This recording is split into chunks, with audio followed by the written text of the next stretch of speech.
Hello मेरे प्यारे से सुंदर से बच्चों। आज तुम्हें पता है कि तुम सबके लिए मेरी पोटली में क्या है? चलो जल्दी से बताती हूँ। आज तुम सबके लिए है मेरी पोटली में एक जादुई बढ़िया सी कहानी। कहानी जादुई भी है और उससे हमें सीख भी मिलती है। तो चलो जल्दी से अपनी कहानी को शुरू करते हैं। मुझे पता है कि तुम सबको मेरी आज की कहानी का बहुत सारा इंतजार है। मैं पहले से ही बता देती हूँ ना कि कल कहानी आने वाली है, इसलिए तो चलो आज की कहानी का जो मेरा शीर्षक है या कहानी का नाम है चीकू बंदर और जादुई उड़ने वाले सेब।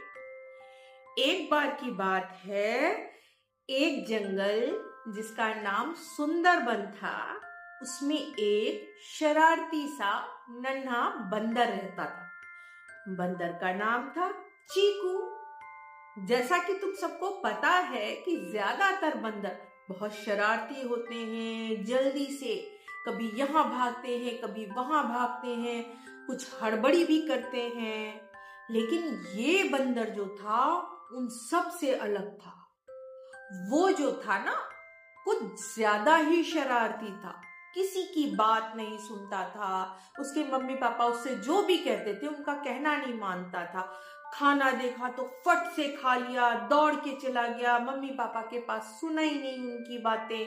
ऐसे ही वो बहुत शैतानी करता था और रोज रोज उसको कुछ ना कुछ छोटी मोटी चोटें लगा करती थी, जिसकी वजह से उसको सब लोग बहुत समझाते कि बेटा ऐसा नहीं करते हैं, चीकू बहुत धीरे धीरे सोच समझ के काम करते हैं।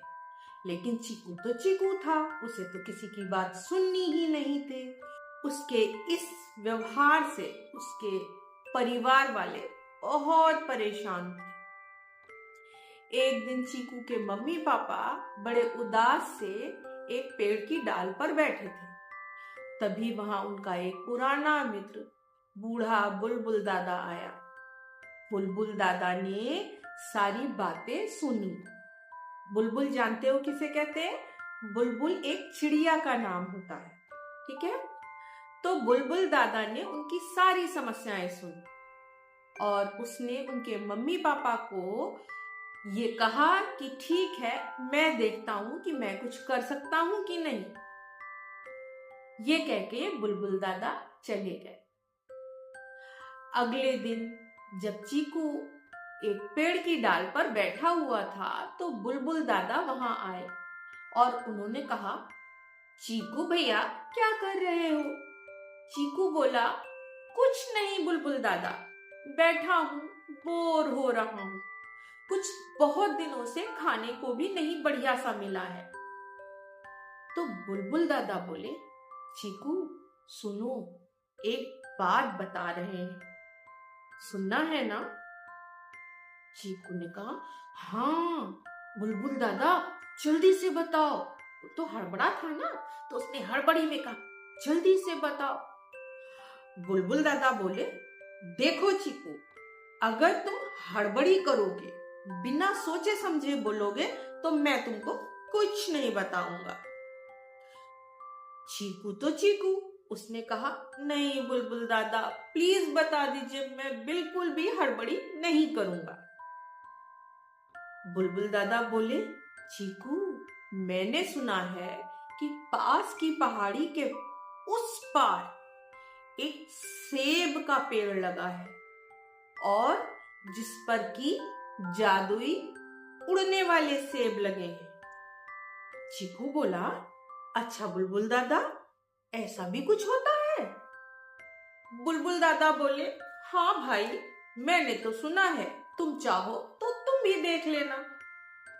और उन सेबों की एक खासियत भी है। बुलबुल दादा बड़े धीमे से बोले। चीकू बोला, क्या बात है बुलबुल दादा, मुझे बताओ तो सही, क्या खासियत है? बुलबुल दादा बोले कि देखो चीकू, उन सेबों को जो खा लेता है उसके बहुत ज्यादा ताकत आ जाती है, बुद्धि बढ़ जाती है और वो बहुत फुर्तीला भी हो जाता है। पर एक बात इसके साथ और भी है। अब बुलबुल दादा बेचारे इतना ही बोल पाए थे और चीकू तो चीकू, वो तो पक्का हड़बड़ी वाला, वो आगे की बातें कहां सुनने वाला था। उसने बुलबुल दादा से जो वादा किया था कि वो हड़बड़ी नहीं करेगा भूल गया और बिना उनकी बात सुने छलांग लगा दी और दौड़ता भागता उछलता कूदता सुंदरबन के पार जो पहाड़ी थी उसके ऊपर पहुंच गया। जब वो वहां पहुंचा तो उसने दूर से देखा कि हाँ भाई, तो सच बात है, वहां पर एक पेड़ लगा है सेब का और जिसपे खूब लाल लाल रसीले सेब लगे हैं। चीकू बंदर दौड़ा और दौड़कर बिना कुछ सोचे समझे उसने एक छलांग लगाई और फटाक से उसने क्या किया कि उसने सोचा कि एक सेब को तोड़ लेते हैं। जैसे ही चीकू ने हड़बड़ी में सेब को पकड़ा, सेब तो था जादुई। वो जैसे ही चीकू उसके पास पहुंचा, सेब उस डाल से फर्र से उड़ा और ऊंची वाली डाल पर बैठ गया। चीकू हैरान रह गया, लेकिन उसको तो हड़बड़ी थी ना, उसने कुछ सोचा ही नहीं कि आगे बुलबुल दादा क्या कह रहे थे। उसने फटाक से फिर से छलांग लगाई और दूसरे सेब को पकड़ने की कोशिश करी। दूसरी बार भी वही हुआ, दूसरा सेब भी उड़ा और फुर्र से दूसरी डाल पर जाकर बैठ गया। चीकू ने बेचारे ने कई बार कोशिश करी पर एक भी सेब उसके हाथ नहीं आया। बेचारा हैरान परेशान थक कर वहीं पेड़ के नीचे जमीन पर बैठ गया और रोने लगा। अब क्या करते? तब तक वहां उड़ते हुए वही बूढ़े बुलबुल दादा आए।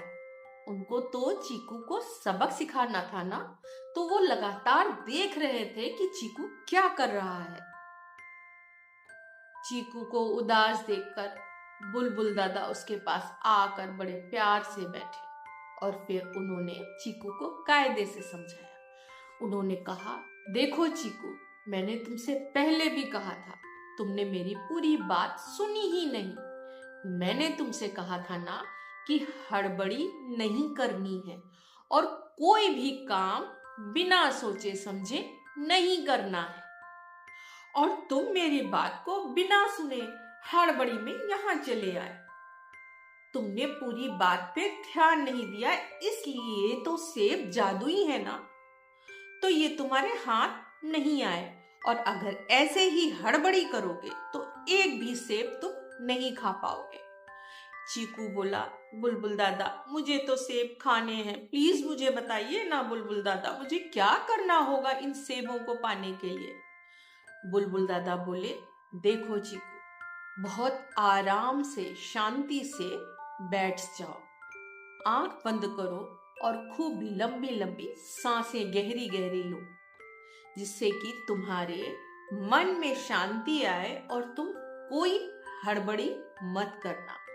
फिर बहुत सोच के प्यार से एक सेब के पास जाना, सेब को तोड़ना, तो सेब तुम्हारे हाथ में आ जाएगा, फिर तुम उसको खा लेना।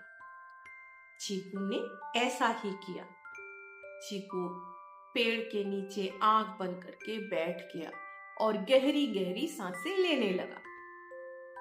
सेबों ने देखा कि चीकू को बात समझ में आ गई है, तो उन्होंने क्या किया कि वो खुद से 2 सेब टूट के चीकू की गोद में गिर गए।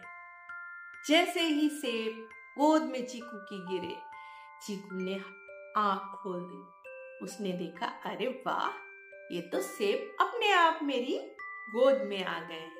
उसने बड़े प्यार से धीरे से सेबों को उठाया और उन्हें खा लिया। तो इस तरह चीकू ने बुलबुल दादा से शिक्षा ली कि उसे हड़बड़ी नहीं करनी थी। ये बात अब चीकू को अच्छी तरीके से समझ में आ गई थी और बुलबुल दादा तो यही चाहते ही थे। तो इस तरह चीकू उन सेबों को खाकर वापस अपने घर चला गया। तो कैसी लगी तुम सबको ये कहानी? अच्छी थी ना? और जानते हो इस कहानी से हमको क्या शिक्षा मिलती है? इस कहानी से हमको ये शिक्षा मिलती है कि हमको बिना सोचे हड़बड़ी में जल्दी जल्दी कोई भी काम नहीं करना है। हर काम को बहुत कायदे से सोच के करना है, क्योंकि हड़बड़ी में किया गया काम अक्सर खराब हो जाता है। और वैसे भी एक कहावत है ना, जल्दी का काम शैतान का होता है। तो हमें कोई जल्दबाजी नहीं करनी चाहिए। तो आज की कहानी यहीं पर खत्म होती है। अब मिलते हैं अगले एपिसोड में अपनी पोटली में लेकर फिर से कुछ नया तुम सबके सामने हाजिर होंगी। तब तक के लिए बाय बाय।